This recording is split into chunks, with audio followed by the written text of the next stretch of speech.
Berdiri, Yang Mulia Majelis Hakim Konstitusi memasuki ruang persidangan.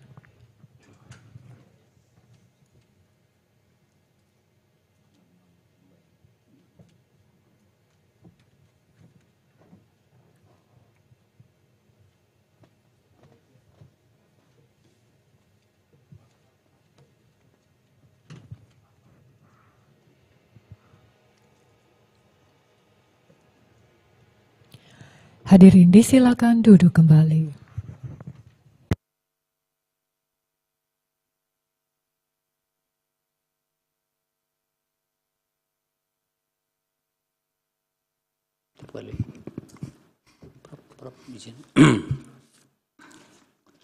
Kita mulai. Persidangan perkara nomor 40 dan 61 garis miring PU garis datar 21 Romawi garis miring 2023 dibuka dan persidangan dinyatakan terbuka untuk umum. Selamat siang. Assalamualaikum warahmatullahi wabarakatuh. Salam sehat, salam sejahtera untuk kita semua. Diperkenalkan untuk nomor 40 yang hadir. Mohon izin Yang Mulia. Assalamualaikum warahmatullahi wabarakatuh. Selamat siang dan salam sejahtera buat kita semua. Dari pemohon perkara 40 yang hadir, kuasanya saya Zain Mutawali, Fandrian Hadistianto, Endang Rohani, Kuntoro, dan Muhammad Yusuf. Dari prinsipal yang hadir, Pak R. Abdullah, Sofyan Abdul Latif, Abdul Hakim, dan Taryono. Kami juga membawa saksi Yosep Obama Colin. Terima kasih Yang Mulia. Baik, dari pemerintah atau Presiden? Assalamualaikum warahmatullahi wabarakatuh. Selamat siang, salam sejahtera Yang Mulia. Kami dari pemerintah hadir dari Kementerian Ketenagakerjaan. Saya Anwar Sanusi, Sekretaris Jenderal Kementerian Ketenagakerjaan. Juga Saudari Agatha Widya Nawati, Direktur Penyelesaian Perselisihan Hubungan Industrial. Dan Saudari Erni Haris, Koordinator Penyelesaian Sengketa Peraturan Perundang-undangan Bidang Kesra, beserta tim litigasi dari Kementerian Hukum dan Hak Asasi Manusia. Terima kasih Yang Mulia. Baik, dari pemohon satunya tertinggal dari nomor 61, silakan. Baik, terima kasih Yang Mulia. Assalamualaikum warahmatullahi wabarakatuh. Shalom, Om Swastiastu, Namo Buddhaya dan Salam Kebajikan. Selamat siang, salam sejahtera untuk kita semua. Izinkan kami untuk memperkenalkan diri kami. Saya Karel Nehemia Hamonangan Simanjuntak. Sebelah kanan saya ada Michael, Stephen Aron Nenggolan, dan di belakang ada Samuel Rivaldo Tayan. Terima kasih. Baik, agenda persidangan siang hari ini adalah seyogianya untuk mendengar keterangan saksi dari pemohon nomor 40 dan ahli dari Presiden. Dari Presiden belum, bagaimana ahlinya Pak?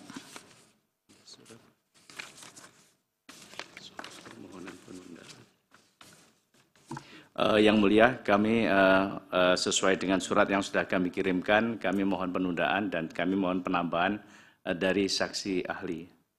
Dari ahli, mohon maaf. Dari berapa ke berapa? Dari 1 ke 3. Nama yang 2 nanti menyusul Yang Mulia.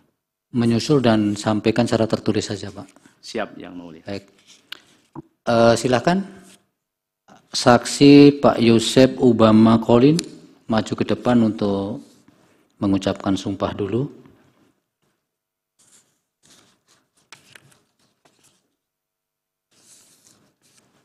Di tengah Pak. Agama Katolik ya Pak ya. Yang Mulia Bapak Daniel, mohon perkenannya. Baik, terima kasih Yang Mulia Ketua. Pak Yosep Obama Colin ya. Beragama Katolik ya, tangan kiri di atas Alkitab, tangan kanan dengan 3 jari. Ikuti lafal janji akan saya tuntunkan ya. Saya berjanji sebagai saksi akan memberikan keterangan yang sebenarnya, tidak lain dari yang sebenarnya. Semoga Tuhan menolong saya. Baik, terima kasih. Saya kembalikan pada Yang Mulia Pak Ketua. Baik, terima kasih Yang Mulia. Pak Yosep silakan. ke podium kalau ada yang mau dibaca atau diterangkan.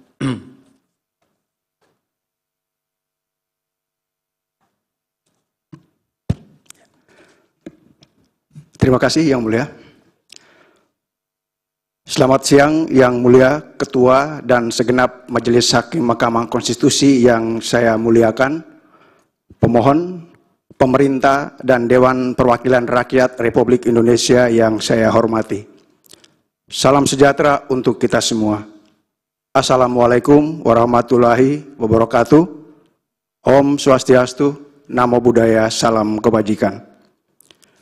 Hari ini saya hadir sebagai saksi dan kesaksian ini saya sampaikan berdasarkan apa yang saya lihat, dengar, rasakan, dan ketahui dalam kapasitas saya sebagai yang pertama, anggota Dewan Pengupahan Kabupaten Bekasi, unsur Serikat Pekerja Serikat Buruh tahun 2023. Yang kedua, pekerja PT Dharma Precision Part, sebuah perusahaan yang berada di kawasan industri Hyundai Bekasi. Tiga, Ketua Pimpinan Unit Kerja PUK Serikat Pekerja Logam Elektronik dan Mesin Serikat Pekerja Seluruh Indonesia PT Dharma Precision Part. Yang keempat, sebagai pengurus Dewan Pimpinan Cabang Federasi Serikat Pekerja Logam Elektronik dan Mesin Serikat Pekerja Seluruh Indonesia Kabupaten Kota Bekasi. Saya bekerja di PT Dharma Precision Part sejak tanggal 5 Maret 2002 hingga saat ini. Saya mulai aktif sebagai pengurus serikat pekerja di tingkat perusahaan tempat saya bekerja sejak 9 Maret 2010 hingga saat ini, dan saya mengetahui dalam kaitan dengan upah minimum, perusahaan tempat saya bekerja termasuk dalam sektor unggulan. Saya mulai aktif sebagai pengurus Dewan Pimpinan Cabang Serikat Pekerja Logam Elektronik dan Mesin Kabupaten Kota Bekasi sejak 26 Maret 2015 hingga saat ini. Dan saya mulai aktif sebagai anggota Dewan Pengupahan Kabupaten Bekasi dari unsur Serikat Pekerja Serikat Buruh sejak tanggal 20 Maret 2023. Izin Yang Mulia, dalam kesaksian ini saya akan memberikan kesaksian mengenai upah minimum dalam beberapa periode penetapan. Yang pertama, penetapan upah minimum Kabupaten Bekasi tahun 2024. Dalam proses penetapan upah minimum Kabupaten Bekasi, saya terlibat langsung sebagai anggota Dewan Pengupahan dari unsur Serikat Pekerja Serikat Buruh. Yang Mulia, saya mengetahui dalam proses penetapan upah minimum 2024 ditetapkan sebesar 1,59% dengan didasarkan pada rumusan yang diatur dalam Peraturan Pemerintah Nomor 51 Tahun 2023 tentang perubahan atas Peraturan Pemerintah Nomor 36 Tahun 2021 tentang pengupahan. Sedangkan jika mengacu pada angka inflasi di Kota Bekasi saat itu sebesar 2,34%. Dalam proses penetapan upah minimum tahun 2024, saya sebagai anggota Dewan Pengupahan Kabupaten Bekasi juga merasakan tidak ada ruang perundingan atau dialog sosial yang cukup untuk saling mendengarkan aspirasi antar setiap unsur Dewan Pengupahan karena semua proses telah dibatasi oleh PP 51 2023 yang kemudian dipertegas kembali melalui Surat Menteri Ketenagakerjaan Republik Indonesia nomor B-M/243/HO.01 /11 Romawi /2023 tertanggal 15 November 2023 hal penyampaian informasi tata cara penetapan upah minimum tahun 2024 serta data kondisi ekonomi dan ketenagakerjaan untuk penetapan upah minimum tahun 2024 beserta lampiran setebal 114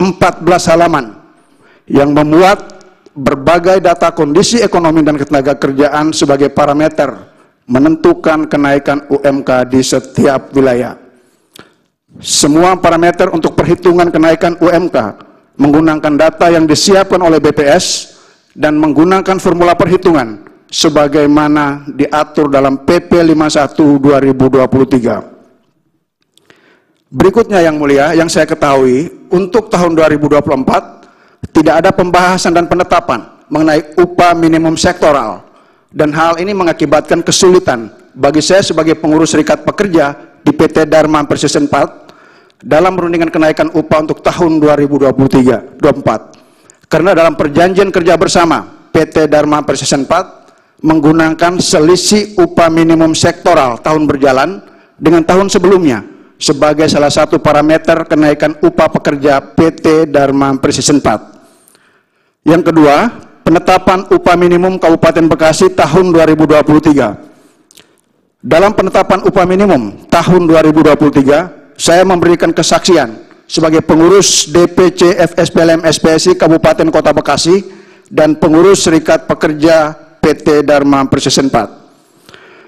Yang saya ketahui, upah minimum tahun 2023 menggunakan Peraturan Menteri Ketenagakerjaan Nomor 18 Tahun 2022 tentang penetapan upah minimum tahun 2023 dan tidak menggunakan Peraturan Pemerintah Nomor 36 Tahun 2021 tentang pengupahan.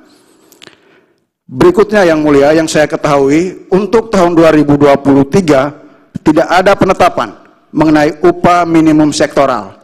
Hal ini pun menjadi persoalan karena menjadi kesulitan bagi saya dalam merundingkan kenaikan upah untuk pekerja di PT Dharma Precision Part. Karena salah satu indikator atau parameter untuk kenaikan upah adalah selisih upah sektoral tahun berjalan dengan tahun sebelumnya.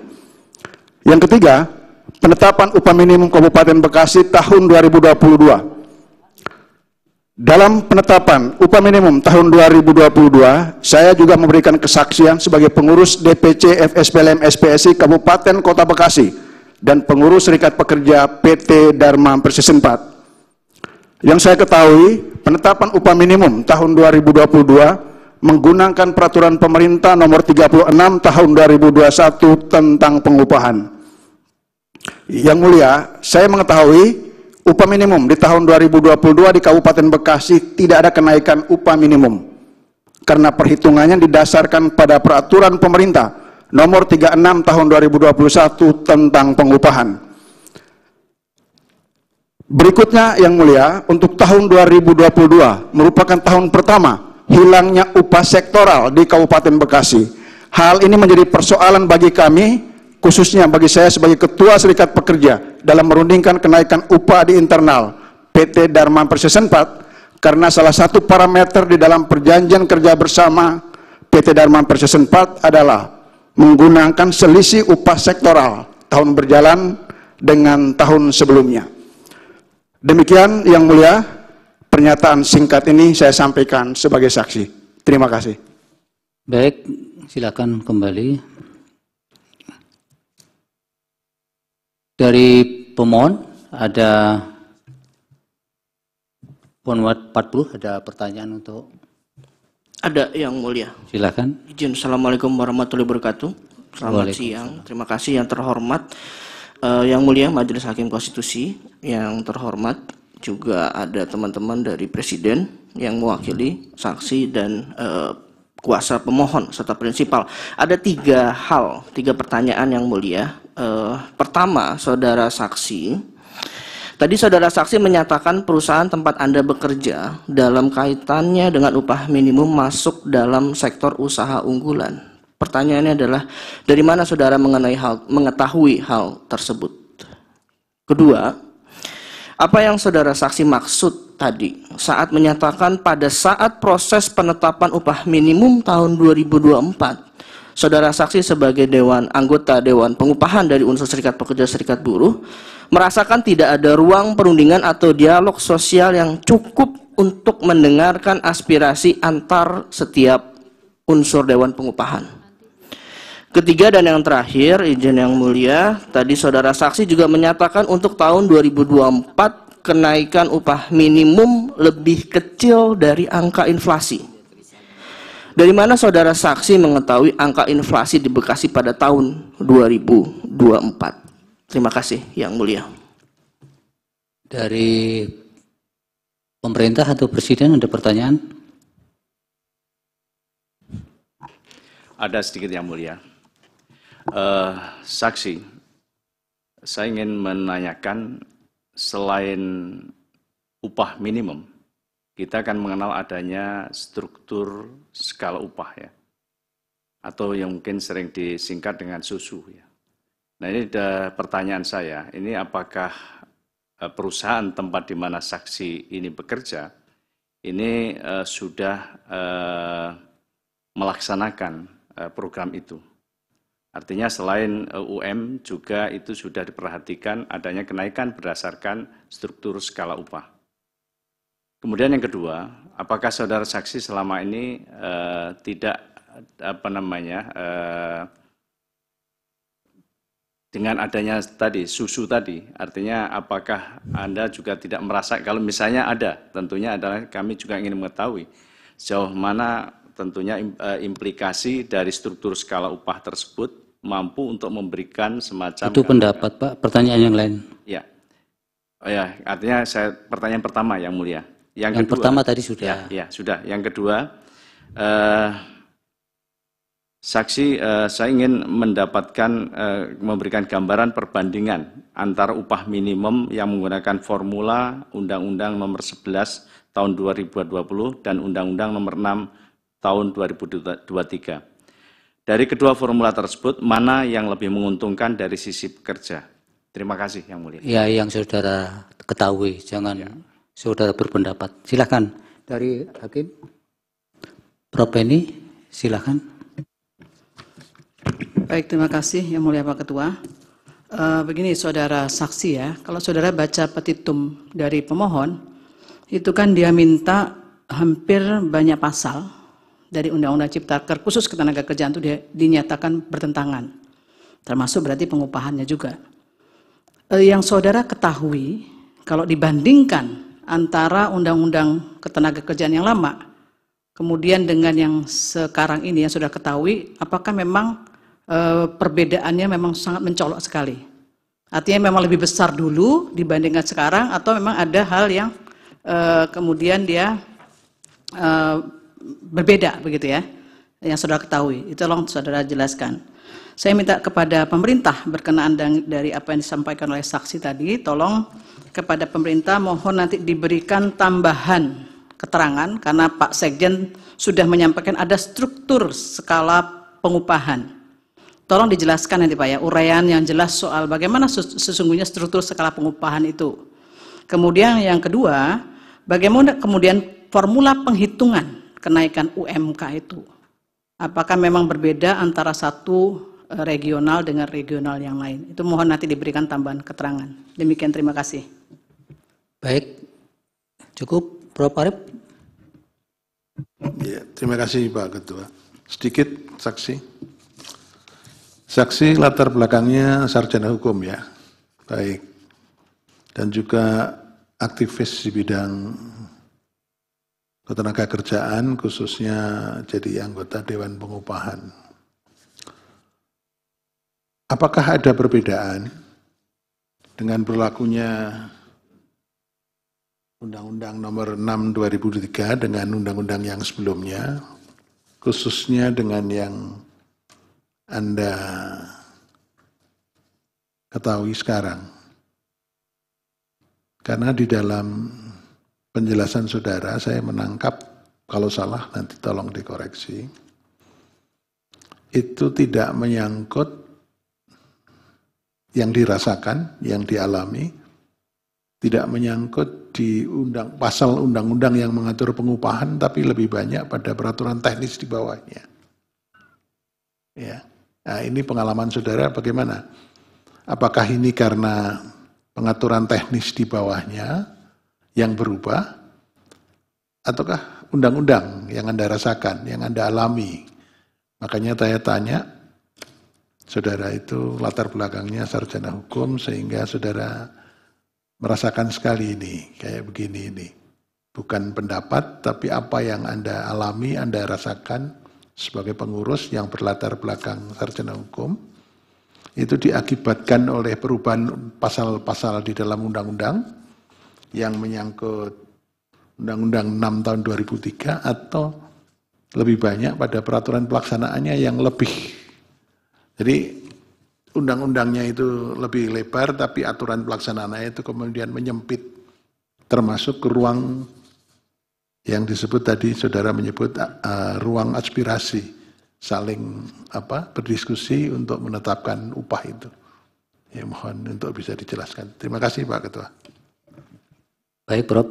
Silakan saksi untuk dijawab dari pemohon tadi, kemudian dari pemerintah dan dari para hakim. Terima kasih Yang Mulia. Saya mulai menanggapi tadi dari pertanyaan pemohon. Yang pertama tadi, bagaimana mengetahui bahwa perusahaan tempat saya bekerja upahnya sektoral, sektor unggulan. Jadi saya mengetahui itu ketika, yang pertama sebelumnya ketika saya belum jadi pengurus, saya mendengar informasinya dari pengurus yang ikut berunding. Tetapi ketika saya menjadi pengurus serikat pekerja, saya mengetahui persis bahwa perusahaan tempat saya bekerja memang selama ini menikmati upah untuk sektor unggulan. Itu Yang Mulia. Yang kedua, mengenai pertanyaan tentang tidak ada ruang perundingan untuk saling mendengarkan atau dialog sosial di dalam suasana dinamika perundingan Dewan Pengupahan.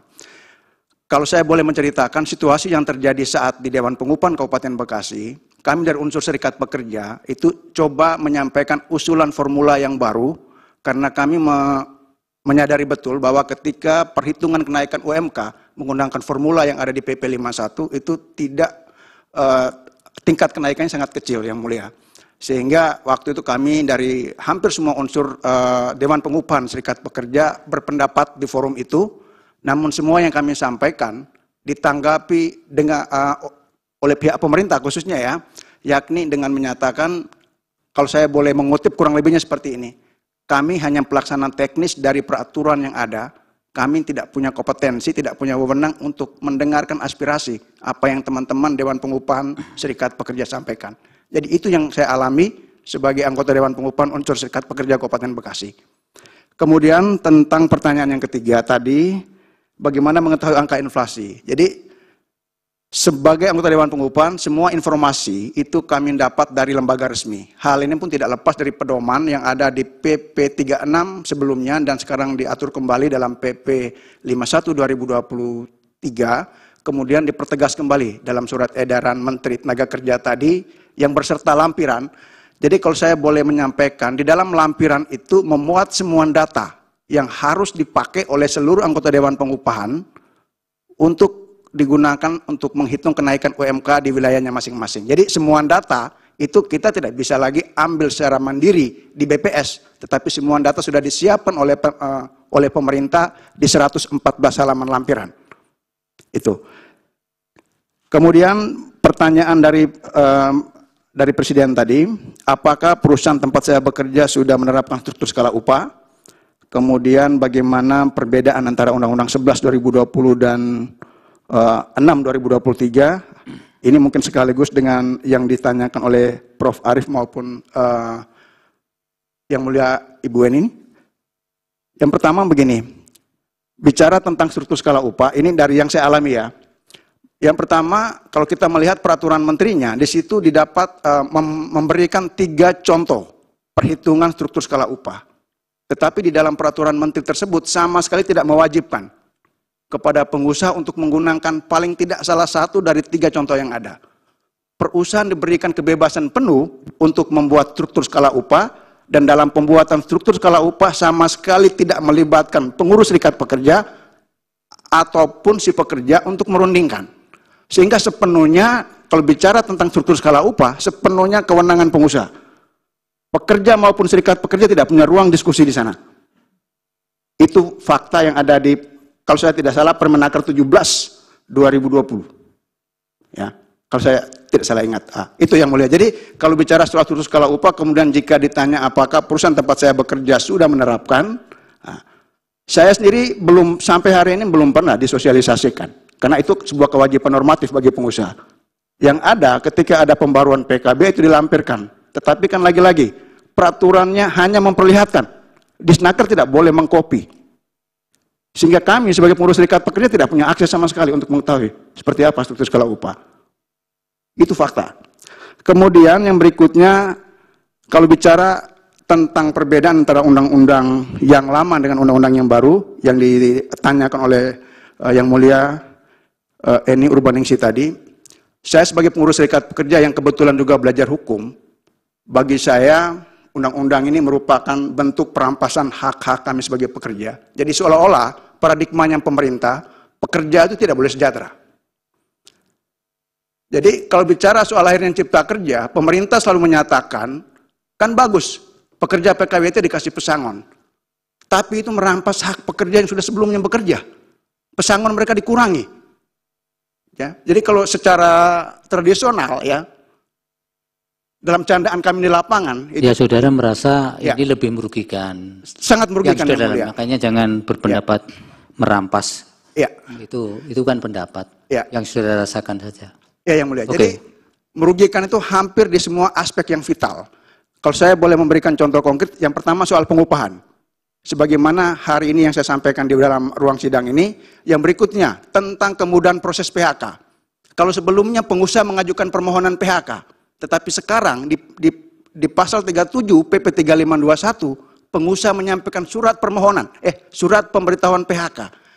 Siapapun yang belajar hukum sudah paham bahwa 14 hari sebelum PHK itu adalah kepastian PHK. Itu. Kemudian belum lagi nilai pesangonnya dipangkas. Ya. Kemudian pasal-pasal yang sebelumnya sudah diuji materi di MK dibangkitkan lagi dengan konsep yang baru, PHK karena alasan mendesak. Itu. Jadi belum lagi yang mulia putusan Mahkamah Konstitusi yang lain yang memberikan perlindungan bagi pekerja buruh, misalnya upah proses, pun dipangkas oleh Mahkamah Agung melalui surat edaran. Termasuk yang terakhir mohon izin surat edaran Mahkamah Agung nomor 5 tahun 2021 itu memberikan banyak kerugian bagi anggota kami di lapangan. Jadi kalau bicara tentang bagaimana membedakan memberikan pandangan atau yang kami rasakan sebagai pengurus serikat pekerja, sebagai buruh mengenai perbedaan Undang-Undang 6 2023 dan Undang-Undang 13 2003, ya bagi kami sama sekali tidak ada manfaatnya apa-apa buat kami. Semua merugikan. Kecuali tadi yang dikatakan bahwa pekerja saudara-saudara kami yang kontrak ketika berakhir PKWT, dia mendapat kompensasi. Sayangnya cara mendapatkan kompensasi, kalau dalam pemahaman kami, mengambil sebagian porsi pesangon dari pekerja yang sebelumnya.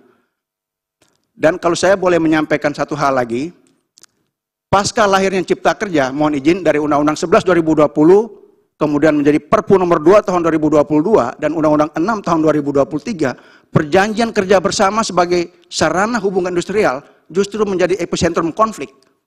Karena pengusaha di dalam banyak kasus memaksakan supaya aturan cipta kerja dimasukkan dalam PKB, perjanjian kerja bersama. Sehingga sangat ironis ketika sarana hubungan industrial justru menjadi pemicu konflik pasca lahirin cipta kerja. Itu yang mulia yang bisa saya sampaikan sehubungan dengan semua pertanyaan. Iya, terima kasih. Saya mampir dalam sedikit yang mulia Ketua. Silakan. Pak Yosef. Ya. Pak Yosef itu bekerja di PT Dharma Precision Part ya? Ya. Itu kalau dari sisi perusahaan, ini termasuk perusahaan apa tadi sudah disinggung? Ya, jadi kami itu yang mulia itu perusahaan yang memproduksi komponen otomotif. Ya, apa itu diklasifikasikan sebagai perusahaan? Jadi ya itu diklasifikasikan sebagai sektor unggulan, itu parameternya dari upah yang kami nikmati pada waktu itu yang mulia. Ya, jadi ini adalah perusahaan yang bergerak diklasifikasikan sektor unggulan. Sektor unggulan. Ini sebagai contoh kasus kan berarti? Ya. Tapi yang Anda ketahui di lapangan, Anda kan bergaul dengan para serikat pekerja yang lain dari perusahaan-perusahaan lain. Ya. Ada perbedaan atau ini bisa digeneralisir sama semua? Hampir semua sama yang mulia. Hampir ini diskusi sama. Anda dengan teman-teman ya? Ya, jadi bukan pendapat Anda, tapi ini adalah kenyataan yang dirasakan di lapangan. Anda berdiskusi dengan teman-temannya bahwa perusahaan-perusahaan yang bukan masuk sektor unggulan pun sebetulnya terjadi kasus-kasus semacam ini. Ya, yang mulia. Jadi mohon izin di Kabupaten Bekasi itu kami punya namanya Aliansi Buruh Bekasi Melawan. Di situ menjadi ruang diskusi semua aktivis serikat pekerja dan itu adalah ruang diskusi kami yang kalau ketemu selalu dengan topik yang sama. Yang kurang lebih hal-hal yang saya sampaikan pada kesempatan yang mulia. Jadi pergaulan kami di Kabupaten Bekasi itu lintas serikat dan semua bendera, bahkan kalau saya boleh cerita, rumah saya sering buat tempat diskusi teman-teman dari serikat pekerja yang lain untuk isu-isu yang saya sampaikan. Pak Yosep provokator ya? Oh, bukan yang mulia. Membantu menyelesaikan masalah mereka yang mulia. Oke, terima kasih. Ya. Oke, ya terima kasih Pak Yosep keterangannya. Tetap duduk di situ. Dari pemerintah diberi kesempatan sekali lagi untuk menghadirkan satu ahli, sedangkan selebihnya keterangannya saja yang disampaikan kepada mahkamah. Dan sidang untuk mendengar keterangan ahli dari pemerintah atau presiden dijadwalkan nanti hari Senin tanggal 26 Februari 2024 pukul 13.30. Izin yang mulia. Bentar. Oh ya, baik. Keterangan dan ahlinya supaya termasuk CV-nya disampaikan 2 hari kerja sebelum persidangan diselenggarakan. Kemudian kalau mau akan menggunakan fasilitas Zoom online, harus memberitahukan kepada mahkamah 2 hari juga, 2 hari kerja juga sebelum sidang dilaksanakan.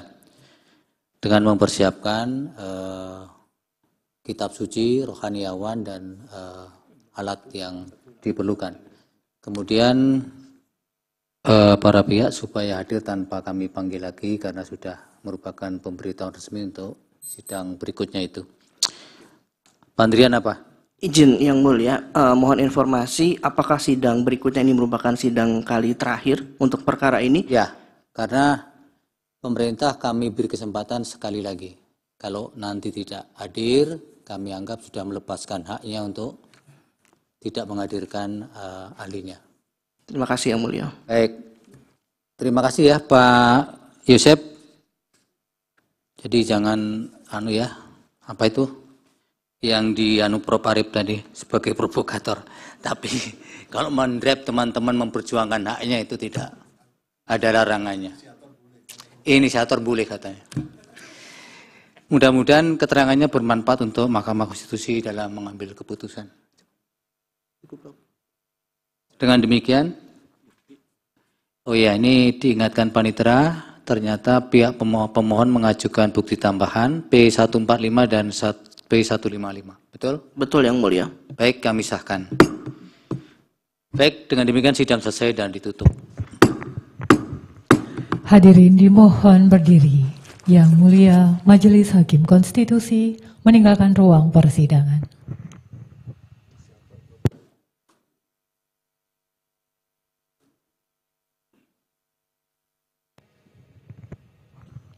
Hadirin disilakan duduk kembali. Sidang lanjutan akan dilaksanakan pada hari Kamis 26 Februari pukul 13.30 waktu Indonesia Barat. Hadirin yang kami hormati, demikianlah persidangan untuk perkara nomor 40 dan 61 garis miring PUU garis datar 21 Romawi garis miring 2023 telah selesai.